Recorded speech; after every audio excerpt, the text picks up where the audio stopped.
This is the DeFi Decoded podcast by 9 Point Partners in cooperation with Prophecy DeFi. The ideas and opinions expressed in this podcast should not be taken as investment advice. Always consult with your financial advisor before investing. Hello and welcome back to another episode of the DeFi Decoded podcast. I'm Alex Tapscott here with co-host Andrew Young. Today we have a very special guest on the show, Jack Zampolin, who is someone I've known for a few years from the work that he has done in the Cosmos community, the IBC community. Jack is an OG who has been involved really on the product side in helping to actually ship a bunch of really important stuff in the ecosystem. Everything from the SDK, the software development kit for Cosmos, to being the product lead at Akash Network.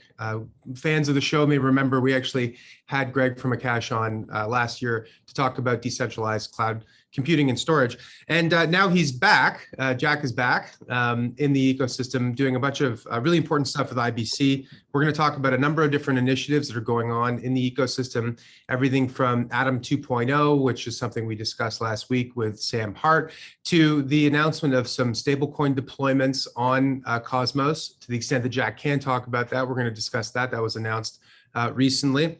And we're also going to talk about some implementations of IBC with other chains. So Polkadot, for example, and others. Lots to kind of dig into. The episode, I think, is going to be a great one because we're really going to dig into this idea of the interchain or this multi-chain thesis that Andrew and I have talked about a lot. But first, Jack, thank you so much for joining us. Yeah, Alex and Andrew, thank you guys very much for having me. Really appreciate it. So we always find that people in this industry have really diverse backgrounds. They come at it from, very atypical sort of starting points, sometimes in unrelated industries or fields. So I think everyone would love to just kind of hear a little bit about your entryway into the world of Web3 and crypto and how you got started. Yeah, I'll give you the long version because I think it's really relevant for this audience. In college, I was an accounting major, and I was going to go work up on Wall Street at a hedge fund, actually. And I interned up in New York my junior year, which was the summer of 2008. And I remember hearing all of the sort of rumors about the financial collapse. And then about 2 weeks after my internship ended was when the bottom kind of fell out of markets, the beginning of 2008. So the company I was planning to go work for went out of business, and I ended up spending about 5 years cooking professionally and working as a chef at fine dining restaurants for a while. And to leave that industry, I ended up starting to go work for a Kickstarter and then teaching myself a bunch of coding to automate some online marketing stuff. Then did a coding boot camp and moved out to San Francisco and started working at a YC startup called InfluxDB. One of the key things that had sort of spurred me to start coding was participating in the sort of 2013 run-up of Bitcoin and being really excited about the future of digital currencies. My sort of background working in finance, had sort of shown me a lot of the issues that Satoshi was pointing out with Bitcoin and had got me really excited about it. So after 2 years working at Influx, which is a distributed database written in Go, very, very similar to a blockchain, funny enough, and a lot of the underlying technologies that were developed for Influx, things like RocksDB, and some of the underlying database implementations we actually use within Cosmos. So that's sort of a funny side note. When 2017 came around, my roommate was working at a company called Blockstack, which is building identity solutions on top of Bitcoin. So I started working at Blockstack back in 2017, did the 2017 bull market with them as a team of 9. We raised like $50 million and sort of started building the Blockstack platform. I left there in early 2018 and started at Cosmos. Wanted to go write Go and work on more distributed systems problems as opposed to working specifically on Bitcoin. So that's kind of how I got into Cosmos. And from there, helped lead the team to launch the Cosmos Hub. And we worked really hard to get SDK adoption because when I started at Cosmos, I was like, okay, so wait a second, we're going to build an internet of blockchains and we don't even have a blockchain yet. how are we going to get a network of these things? And it's like, well, we're going to build the first one, and then we're going to build a development kit, and we're going to sell that to like 20 people. And then we're going to turn on IBC, and they're all going to be able to talk to each other. And I was like, okay, so that's a really complicated plan. And that's what I ended up spending the next few years on. Yeah, surprisingly well thought out plan, actually, in retrospect. Most people It really at is. the time in 2017, like, I didn't have a plan, right? And it's actually been, I mean, the Cosmos community is in my opinion, famously, discordant community. Like, everyone's always sort of battling it out in the public square. I don't know if that's even a word, but basically they're always sort of battling it out, but yet somehow they seem to like reach rough consensus and move ahead and get stuff done and shipped. So I wonder, like, your experience as a chef, is interesting because, like, no matter what you might feel about things, you got to ship the product. Like, the food's got to get out and it's got to be a certain quality. And you've sort of made a name for yourself shipping product in the Cosmos world as well. Yeah. So like, you're like the chef. You're the sommelier, but you're also the chef. Tell us about tell us about some of the stuff that you've shipped in the Cosmos world. Yeah, I think that the biggest influence for me in terms of shipping software was working at Influx. And that was a lot of very talented Web2 engineers. And I learned a lot of best practices around deployment and actually running software at scale. The customers we had were folks like Apple and Comcast and IBM that had these huge amounts of data to manage. And they were bringing in best practices from software development that have been developed over the last 30 to 40 years in Silicon Valley. And I think when I jumped over into cryptocurrency, I walked into a very, very different environment. And, we over in the crypto industry are much more driven by ideology and the sort of permission architecture of the systems that we're building, and much less by sort of business concerns. And I think that, that's sort of where I've ended up being focused. I do believe strongly that this industry that we're building has a lot to teach traditional finance, and that we can build products that are 10x to 100x better than what exists in traditional finance and offer real alternative for users. But in order to get there, we have to bring in best practices around shipping software from the traditional software world, because there's been a lot of prior art around deployments and developer user experience that was essentially being ignored broadly within crypto.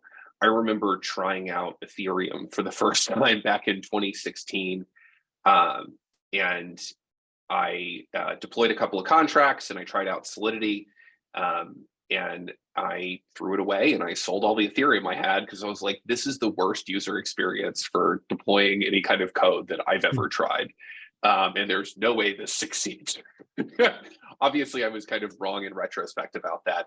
But what I've tried to bring into Cosmos is a focus on that developer user experience and a focus on the end users. And for the Cosmos Hub, those end users were validators. And we worked really hard to build a very easy way to run validators and have a lot of community support around that. And I think the reason why you see most of the large validators out across the proof of stake blockchain ecosystem being folks who got their start in Cosmos is because we did that. And actually now most Cosmos validators will validate on any number of chains. I think we validate on around 10 to 15 chains. There's some actors that are validating on around 50 different chains. So a lot of that is around the developer user experience and ease of use. Because when we were shipping the Cosmos Hub, we knew we were going to have to go ship this development kit for building your own blockchain. We sort of beta tested a lot of the stuff around usability while we were shipping the Cosmos Hub, and then went out and did it.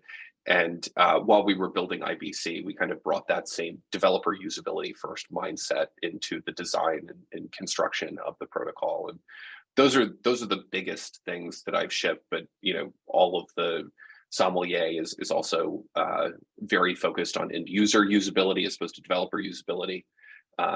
As a user, if you want to buy into an on-chain investment product, it should be one transaction, and you should have a lot of automation behind the scenes kind of helping take care of those things. And we've taken care to build that into Sommelier. Exactly. Well, I like that duality of the developer experience and then the end user experience. Yeah. And I sometimes feel like in crypto or Web3, we don't think about either of those experiences. And in a way, it's like quite that's what gives it the reputation, sometimes deserved, of being kind of obtuse and difficult to use, right? And I think that solving that front end of how do you make it so that I'm a lay person who wants to get exposure to a basket of assets, and I'm looking for some way to do that in a thoughtful, easy, simple way. Sommelier, click a button, I can do that, right? That's the front end experience for the end user. But then there's that not the back end, but the developer experience, which is equally important, because ultimately these networks are successful because lots of activity happens on them, right? Like an economy. And so you need to get the people to stand up the things that create activity in the same way, like in a traditional economy, starting businesses, building railroads, digging mines. Here it's building applications and driving user growth, right? To the economy. And to me, that's so important. Now, we've talked a little bit on the show about how some applications, there are lots of new chains that are being launched in IBC, right? But there are also some examples of existing applications moving into Cosmos, like DYDX. Andrew, I'm not sure if there are other high-profile ones that maybe I've missed, but I do think that that's kind of interesting, right? Which is that developers are seeing maybe not only the experience of developing, but the utility of doing so being better in this place than in another place. And so they're going there.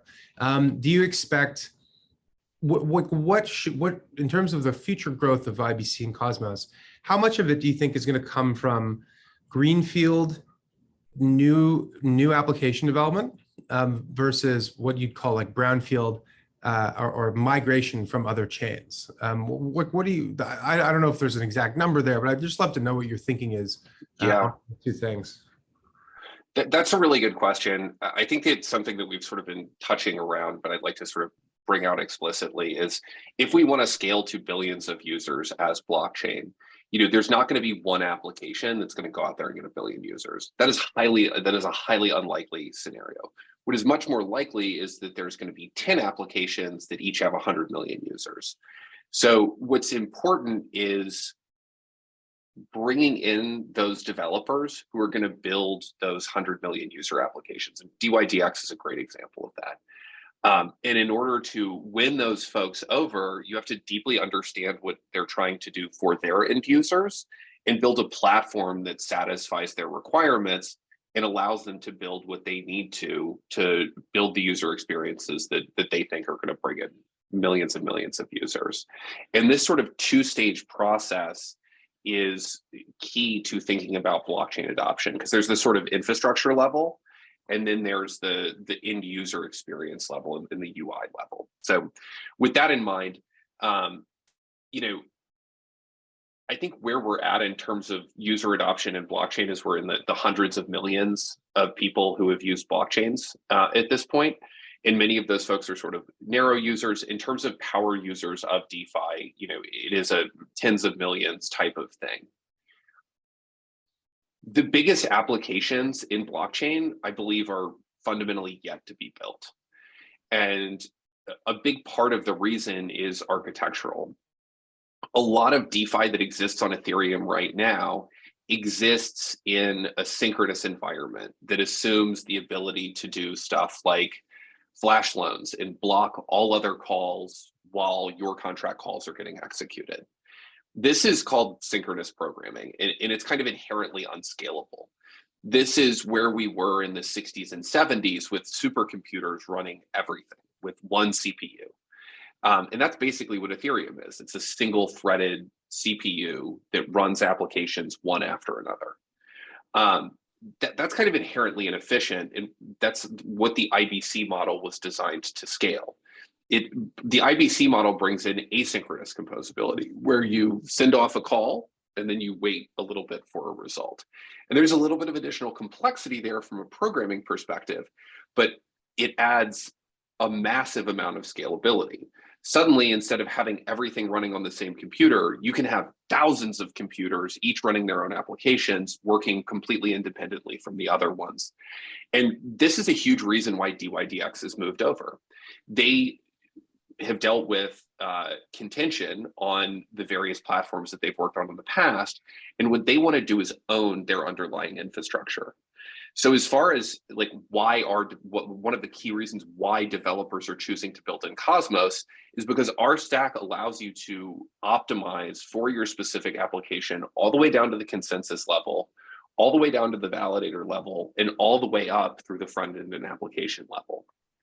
And a lot of other platforms only allow you to get down so far into the stack before you have to rely on what they give you. And the combination of platform risk with things like high fees and spiking contention, especially at high traffic times, and the customizability, those are sort of the two key features that we give, and then we try to build a very nice developer experience on top of that. So to come back to your initial question of how much is going to be bluefield development versus sort of brownfield development, because I view most applications as sort of yet to be built, and there's this huge refactor to move from synchronous to asynchronous programming, I think we do see in the short term, we see a decent amount of folks moving over from different ecosystems. I think especially Solana is one where we've seen a lot of folks moving out of Solana because the frequent downtime in Solana has basically made a DeFi ecosystem over there unbuildable. And folks moving out of the Ethereum ecosystem, looking for a little bit more control over their bottom consensus layers. I see that sort of continuing in the short to medium term, but in the long term, I think most of the application development is. I think that's a great answer. Yeah, go ahead, Andrew. Sorry, yeah, I was just going to say the natural sort of counter argument to your thesis is that obviously that sort of breaks a lot of the composability. I mean, both me and Alex are big app chain guys, so we're mostly on your side, but a lot of the DeFi activity right now is kind of the same pool of capital sloshing around multiple times over, which drives a ton of fees, which then the idea is it kind of bootstraps the liquidity and network effects to actually get organic volume and organic liquidity. I'm curious how, so within this vision, how are you addressing the sort of that composability aspect? And I know Sam sort of talked a little bit about rehypothecation a little bit. I'm not sure if that's if you're going to get into that, but I'm just kind of curious because in a way you're getting a lot of benefits from this approach, but there is some drawbacks, at least on the surface, it seems like that. So curious how you guys think. So we don't break composability. What we do is we break synchronous composability. And I think that that's extremely important. That's a really important distinction because within Cosmos, you can deeply compose applications on multiple different chains. You just add an additional assumption in, which is timing. And this complicates the programming model, but it does not bar any of these other use cases. I think that, so for example, to talk about rehypothecation and how to do things like flash loans, ideally you basically in that application, you want kind of just-in-time liquidity and you want the ability to borrow large amounts of money. And then also the ability to go trade on a deeply liquid AMM. Those things, the money market and the AMM, might be on separate chains.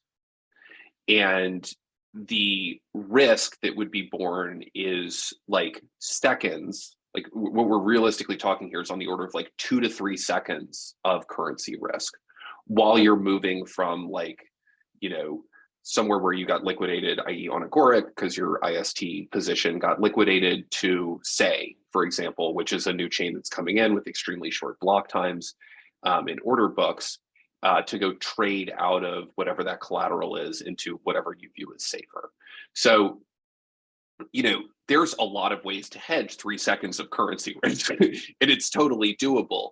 But when people are saying, oh no, composability is broken and we're never going to be able to rebuild these things, I think we need to take a step back and look at the assumptions that we're making, because if there are market actors that can't take on 3 seconds of currency risk, then something else is kind of fundamentally wrong there. I think what Delphi is building with Mars is a really interesting example of how we might do liquidations and flash loans across a number of different chains. They have an architecture where they have sort of a central Mars bank, and then they have what they're calling outposts on different smart contracting chains. You can build in a way to intelligently move liquidity between these different chains based on the amount of trading activity happening on the chains, and to have all of that happening automatically. So those Mars outposts would contain the liquidity that would be able to do liquidations on, let's say, 95% of the assets on these different chains. And it's all kind of controlled from the central Mars bank. So that's one way to deal with some of these complexities. And I think talking through this, you can see how the application design gets a lot more complex. And this is a big reason why I think that a lot of the applications that we see are going to require substantial rewrites for this world of mini chains. Yeah, that makes sense. And I'm curious, within sort of the Cosmos ecosystem, I saw you sent us kind of in the Slack chat map of zones, which is a great resource, by the way. And one thing that was kind of interesting is that the Cosmos hub is by far still the biggest in terms of like send volume, transfer volume. It's about 17 times the next biggest. Do you think that will be the case in the future? Time out. I believe that Osmosis is the largest. Yeah, Map of Zones might have a slight data issue.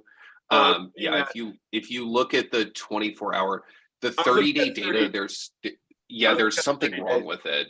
Yeah, I think they dropped a decimal somewhere, but the 24-hour volume is sort of like a fair. The 7-day does. They've got that extra like 17 billion in there. It's. The 24 hours Osmosis. Okay, so I was looking at 30 days. So I guess you're right. So then in that case, Osmosis is even bigger, which is actually kind of crazy. And the Cosmos hub is number 4. Well, can I ask a question on that? So it's like, why does Cosmos have a $6 billion market value and Osmosis has a $1 billion market value? If Osmosis seems to be like, it's not the center, but it seems to be the biggest zone or whatever, like, center of gravity in this network. Like this is something that we do have an investor component to this audience, and I'm sure we're talking in some pretty high level terms about the technical side of things. But if a lot of money, a lot of assets are moving through something, that thing is probably really useful. So we're looking at a thing for people who are listening. Show called mapofzones.com, which shows all of the different chains in the Cosmos ecosystem. It's a great visual representation, I'll add, of just how vibrant things are. There's lots of different, entities that are functioning and doing lots of cool stuff.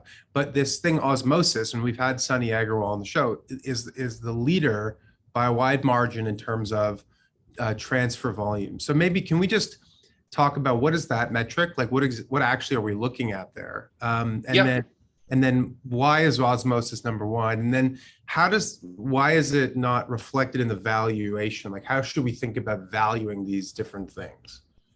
Well, Alex, I'm not a financial advisor, so I can't really tell you that. Well, I'm not asking for advice. I think we're just asking to like, how do you think about value capture, I guess, in the in the ecosystem? Yeah. I think Osmosis is tremendously undervalued relative to their market position. Like I think that team is not only incredibly did the go-to-market for IBC in many ways. So just to zoom back out a little bit to talk to folks who aren't sort of like deep in the Cosmos. The Cosmos hub itself doesn't actually do anything.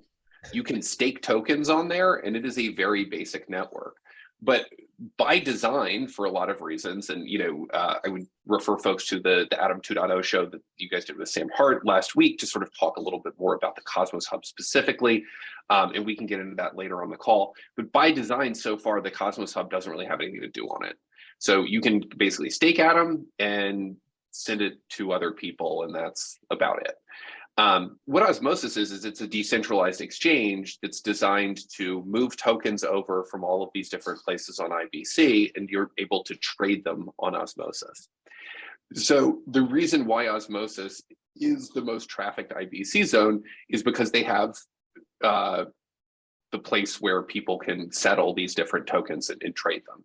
They've definitely got a first mover advantage there, but I also think that Osmosis has a very deep understanding of how IBC works. One of the things that they're working on that will really help improve user experience is an addition to the IBC protocol where you can do what's called swap and forward, where right now, if you have atoms and you want Akash tokens, you would have to make 3 transactions: one to move the tokens from the Cosmos Hub to Osmosis, one to trade them on Osmosis, and then one to move the resultant Akash over to the Akash blockchain.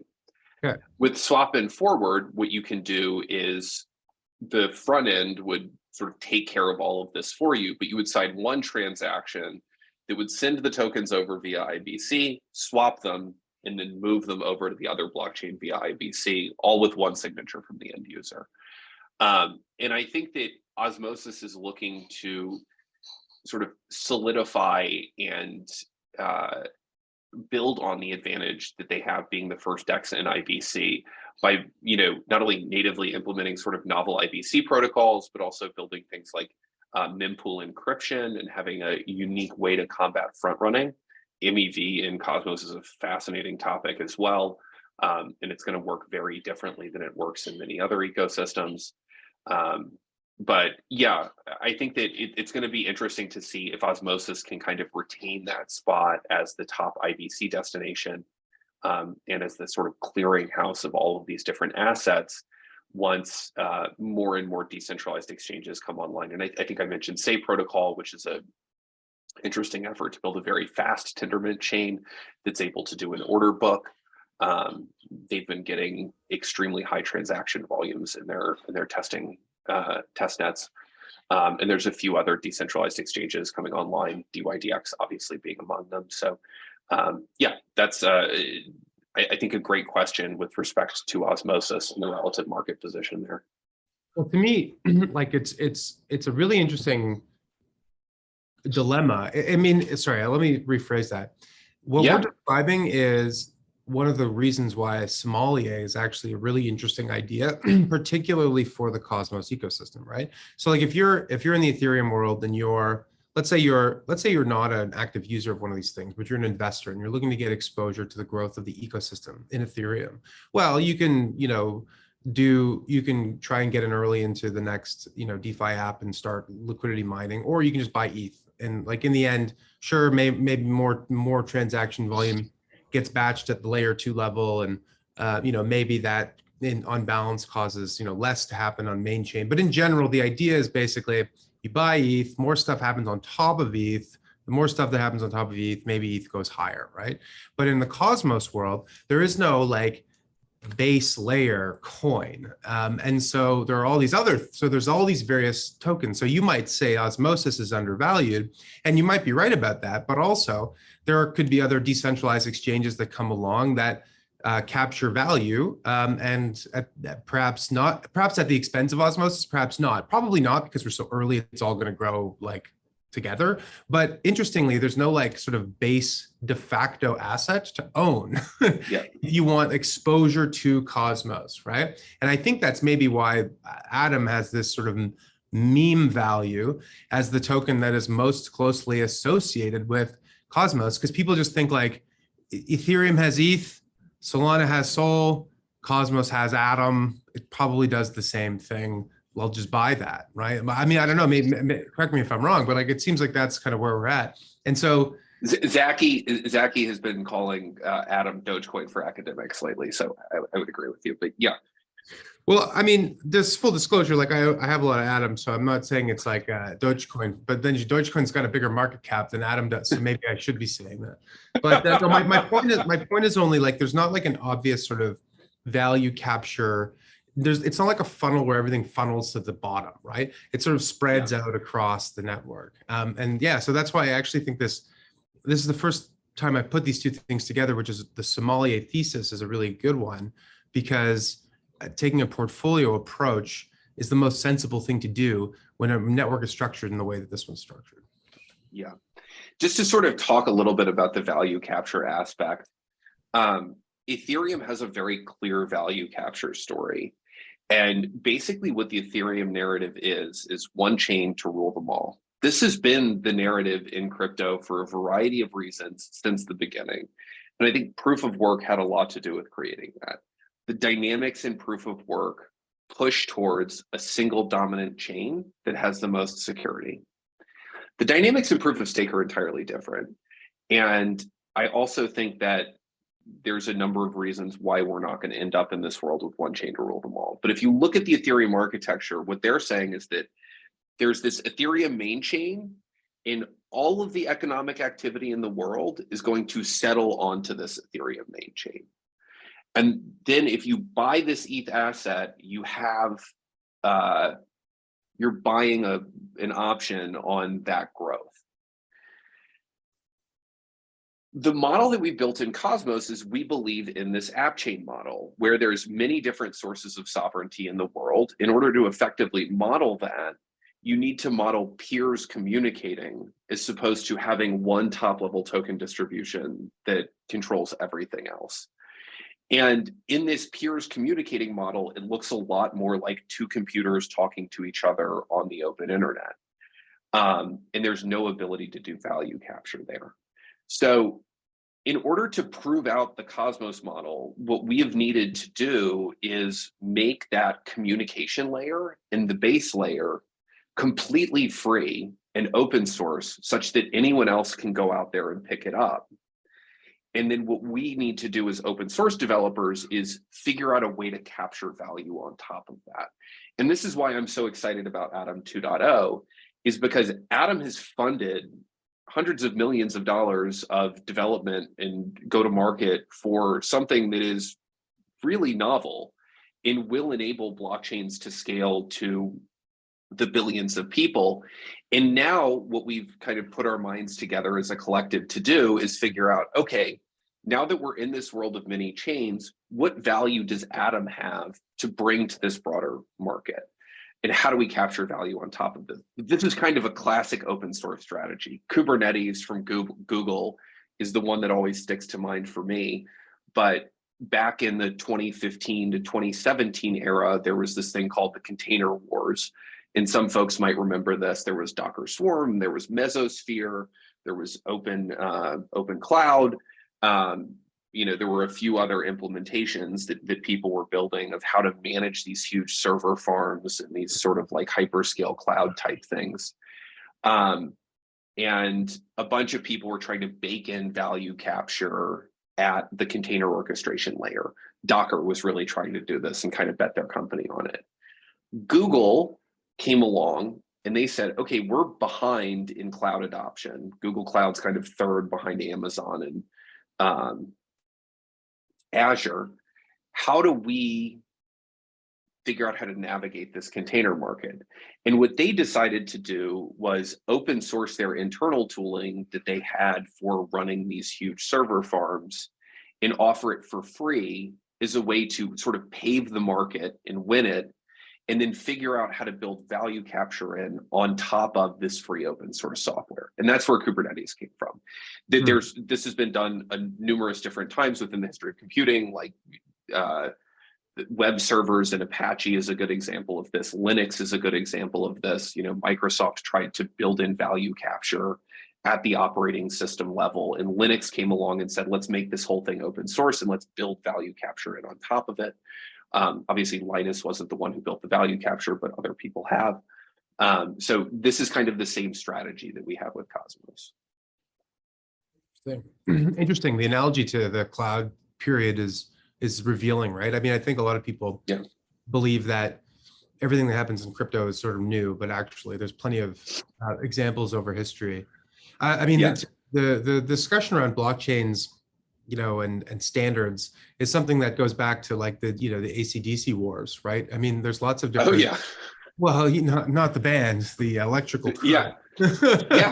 Yeah. I mean, and there is a strong argument, I think, in favor of the one chain to rule them all, which is that, you know, it's basically like a standard like VHS or something where it doesn't matter if it's inferior technology.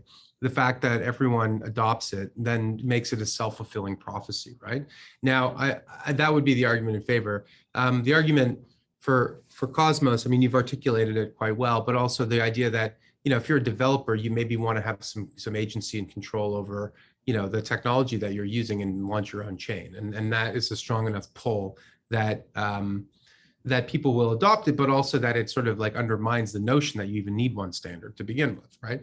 And I think that's sort of interesting too. Andrew, do you have any other questions here for Jake? No, I think I think one thing I've thought about a little bit, and I'm kind of curious what your thoughts are, is this whole idea of kind of like super app versus open garden. And obviously Cosmos is more of a sort of open garden approach, but I'm curious within app chains specifically, I'm curious if you've thought about applications opening it up to almost competitors in a way. So like, here's an example, it'd be something like DYDX chain, but instead of only being for DYDX, it would actually be open for multiple different perps. Instead of being kind of like a DYDX chain, it would be kind of a perps chain. Almost like an industry specific or like thematic chain versus kind of just pure app chain. It's something I haven't seen people really talk about too much, but I'm just kind of curious if that's something people in the Cosmos ecosystem have brought up or something you've thought about, and whether that maybe makes more sense versus just a pure one app to rule them all within that chain.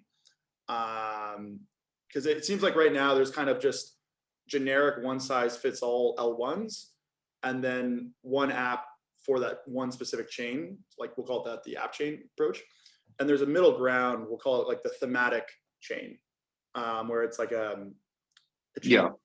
I'm just kind of curious if that's something you've thought about at all, or if that's kind of still, yeah, I haven't thought about it in that framework. I think that's a very helpful framework, but I do think that we're moving to a world that looks a lot more like thematic chains.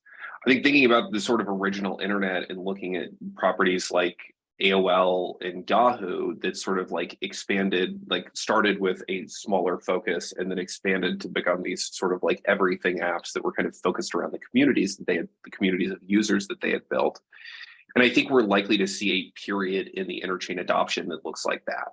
Osmosis is, again, kind of leading the way here. You know, they've added the WASM VM in a permissioned way on top of Osmosis, and they're starting to experiment with adding different lending protocols to Osmosis itself. They've done a lot of work to try to generalize the AMM design to allow anyone to run different AMM pools on their, yeah, can I have like 10 more minutes? Okay, they have, so you're gonna meet Margot. They have, so Mars is a lending protocol that's gonna deploy on Osmosis, and I think they've got a sort of internally grown one, but I anticipate DYDX doing the same thing. They'll probably add some other apps that maybe don't compete directly with their core business, but do add additional utility for their users.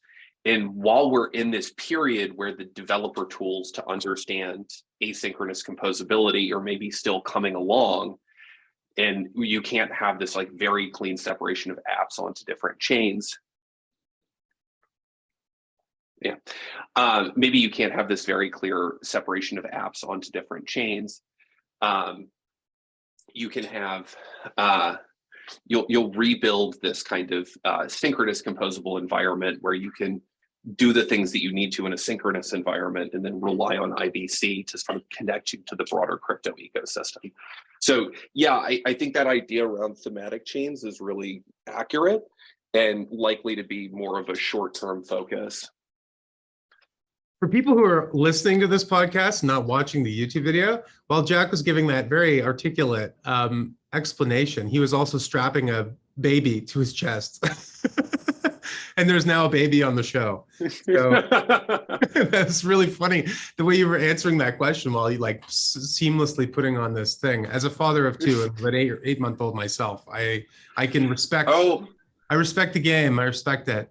Well, it seems like How's the sleep Good. these days? Oh yeah, we're big on sleep training. We're tough love around here. So both our kids are sleep trained. So we sleep like little babies ourselves.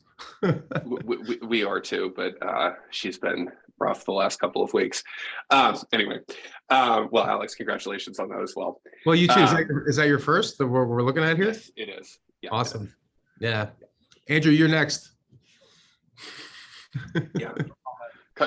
Come on and join us. I don't think anyone will tell you that fatherhood is easy, but I'm going to get you a pair of cargo shorts, a fanny pack, New Balance sneakers, and a DeWalt power drill as a gift for when you eventually have your first child, Andrew. You got to have the power drill.